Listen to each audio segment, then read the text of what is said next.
This is Daily Armenia, ＳիվիլՆեթ's daily news digest. Here's what's making headlines in Armenia today.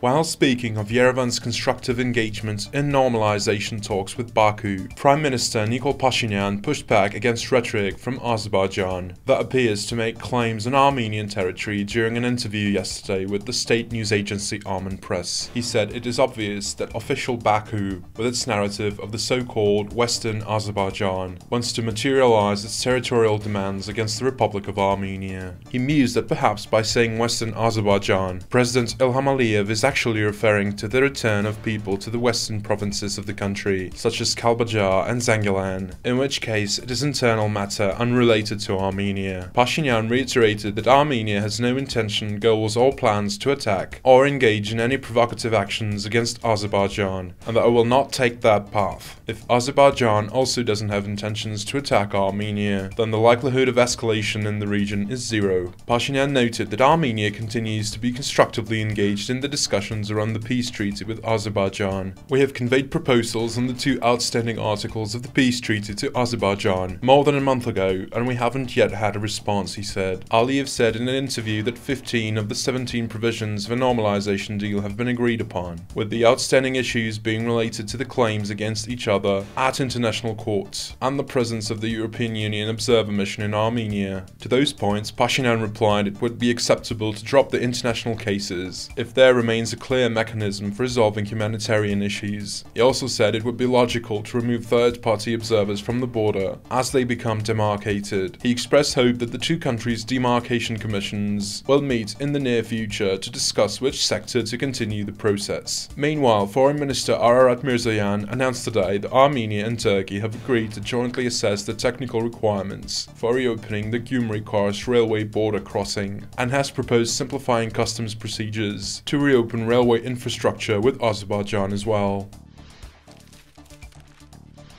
Armenia, Greece and Cyprus stepped up their defense collaboration following a series of consultations held in Athens yesterday, which resulted in signing defense cooperation plans for 2025, covering a wide range of military projects. The discussions addressed key areas like troop training, military education, joint exercises and advisory support, emphasizing long-term cooperation between the countries. Collaboration has made considerable progress, covering essential areas that demand consistent long-term efforts. Armenia's defense ministry stated, praising Greece and Cyprus for their role in bolstering Armenian military capabilities. Yerevan Ivazyan, who is in charge of defense policy at the ministry, highlighted the ongoing military reform and stressed the significance of partnerships with Greece and Cyprus. Greek media reported last month that Athens might transfer modernized S-300 missile systems and other Russian-made equipment to Yerevan after 2026, once Greece replaces them with Israeli air defenses. Such a deal would likely require Moscow's approval, but is expected to be agreed upon as Russia could profit from maintaining these weapons in Armenia, while also preventing them from ending up in Ukraine. Armenia's armed forces also participated in the Olympic Cooperation 24 military exercises in Greece last month, alongside forces from 8 other nations, including France, Georgia and Cyprus, in a multinational drill focused on improving operational readiness and interoperability.